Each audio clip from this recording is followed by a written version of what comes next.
Et yo tout le monde, c'est Lucas. Aujourd'hui on se retrouve pour une nouvelle vidéo et je suis encore et toujours à la bourse de Vichy avec Jack Kaiser. Ça va Jack? Salut, ça va et toi? Ça va nickel depuis l'an dernier? Bah ça va, ça va. Hein. Ouais, la société ça marche bien? Ça marche bien. Ça marche bien. Donc vas-y, pour ceux qui n'étaient pas là l'année dernière et qui n'auraient pas vu notre interview sur ma chaîne YouTube, d'ailleurs allez la voir, je vous mets le lien en description. Est-ce que tu pourrais te présenter rapidement, toi, ta société et ton parcours dans la terrariophilie? Bien sûr.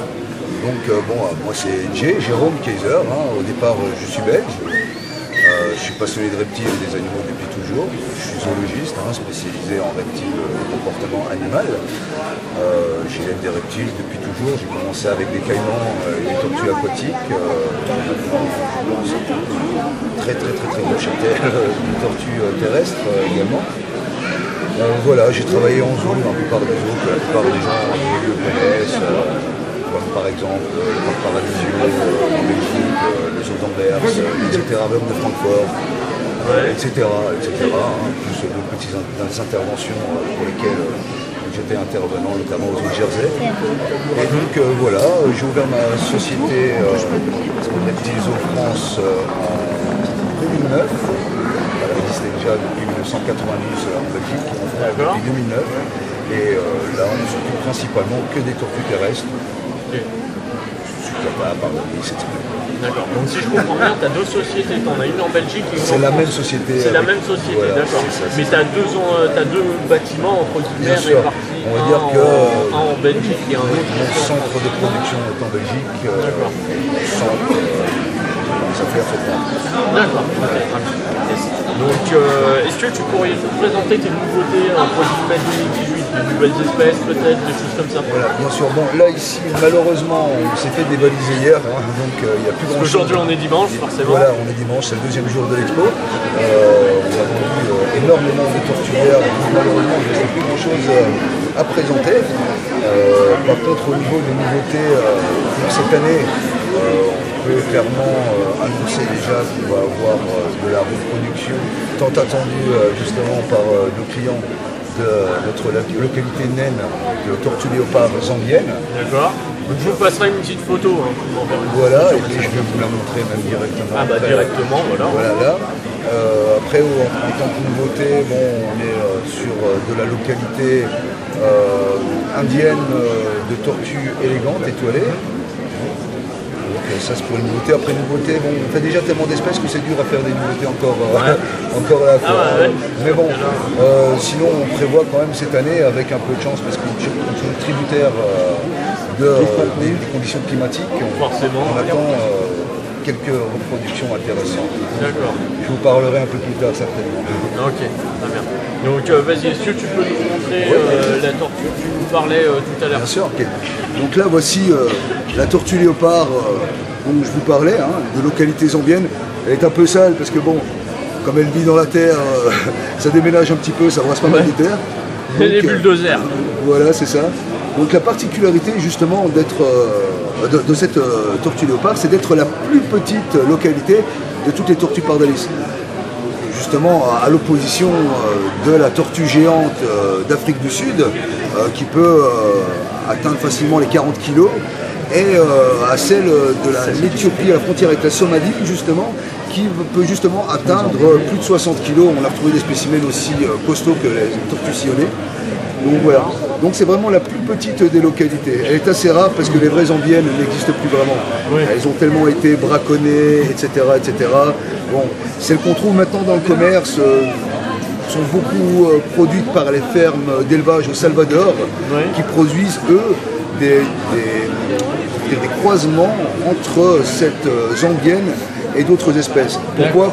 Pour les rendre plus petites et justement les rendre propres, on va dire, à la terrariophilie, plus facilement stockables. Parce que c'est vrai que des grosses tortues qui font plusieurs dizaines de kilos, c'est vrai que c'est compliqué de stocker dans des petites maisons ou des petits entrepôts. Tout à fait, parce que bon, c'est quand même... les parcs zoologiques qui peuvent vraiment le faire. C'est ça, les parcs zoologiques, et bon, bien sûr, les éleveurs chevronnés, etc. Il faut vraiment respecter certaines conditions, comme le point chaud qui doit être très chaud, plus de 35 degrés, avec une moyenne quand même de 40 degrés. Il faut très peu d'humidité, parce qu'on va revenir là-dessus, on entend souvent sur internet, on voit des choses qui sont dites comme quoi cette espèce vivrait à 80% d'humidité pendant qu'elle est jeune. Oui. Je vais vous expliquer d'où elle vient. Elle vient de Zambie. Imaginez un peu 80% d'humidité en Zambie, hors saison des pluies bien sûr, parce qu'il y a des saisons des pluies.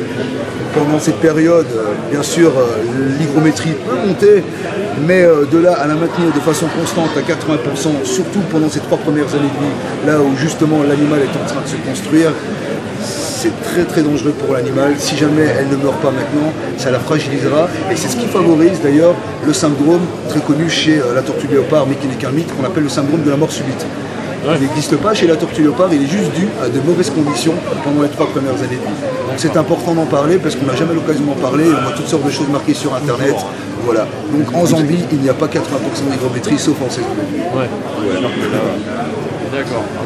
Alors, j'ai une autre question aussi pour les abonnés. Est-ce que tu fais par hasard, pour ceux qui sont passionnés et qui aimeraient bien se former dans les tortues, des formations justement sur les tortues claires ou les tortues aquatiques? Tout à fait. Nous faisons des formations pour les tortues, pour le certificat de capacité, des formations découvertes également, donc, qui vont permettre aux gens qui ne veulent pas forcément avoir des autorisations, mais juste parce qu'elles s'intéressent au sujet, de venir s'informer un petit peu avant d'en acquérir une. On fait aussi des formations qui ne concernent pas que les tortues, hein. On fait aussi des formations serpents, lézards, etc. On a notre centre de formation est reconnu par Pôle emploi et par l'État en tant que centre de formation d'intérêt public. Hein. C'est-à-dire que ceux qui veulent adhérer à nos formations peuvent, s'ils sont demandeurs d'emploi, se faire financer leur formation à 100% par Pôle emploi, et pour les travailleurs qui cotisent au DIF, également de la même façon, peuvent se faire prendre en charge leur formation à 100%. Et si jamais moi par exemple je veux venir faire une formation chez toi, qu'est-ce que éventuellement qu'est-ce que ça compte une formation CDC voilà, si on parle histoire de donner une tranche de bien sûr, si on parle d'une formation complète au certificat de capacité, on part sur du 900 €. C'est le prix qui a été établi avec justement Pôle emploi, etc. Ça pour toutes les formations. Oui, on est loin d'être les plus chers. Sans citer la concurrence, on est très loin d'être les plus chers. Je confirme. Voilà. Fais gaffe derrière toi, Lucas. Ah, il y a la sulcata, je peux la bien sûr, prendre. Bien sûr. Voilà. Alors ton ressenti, c'est lourd? Non, ça va, c'est pas lourd. Ça peut faire jusqu'à 100 kg quand même. Ça, c'est un gros bébé qui a 6 ans. Hein. C'est un bébé, hein, on va dire. Hein. Il a 6 ans. Donc adulte, il fera d'office plus de 80 kg. Voire peut-être 100 kg, voire peut-être plus. Ça dépendra de son âge. Donc le nom scientifique, si j'ai bien retenu, c'est 130 kg sulcata. C'est tout à fait ça. Okay. C'est tout à fait ça. Et en français, c'est la tortue cieux. Voilà. Tortue sulcata au pire des cas. Voilà. Ok. Eh bien écoute, merci à toi de nous avoir présenté ta passion et ton élevage. Ça fait un réel plaisir. Hein. Merci beaucoup. Je vous en prie. Au revoir. Et voilà tout le monde, cette vidéo est maintenant terminée, j'espère qu'elle vous aura plu, n'hésitez pas à la partager, à la liker et à la commenter et à vous abonner à la chaîne YouTube. N'hésitez pas non plus à aller voir le groupe Aquanimaux France sur Facebook, c'est grâce à eux que j'ai pu réaliser cette série de vidéos. Moi je vous dis à bientôt dans une prochaine vidéo et n'oubliez pas, la terrariophilie c'est une science, les reptiles c'est une éternelle source de savoir, et tout le monde, ciao.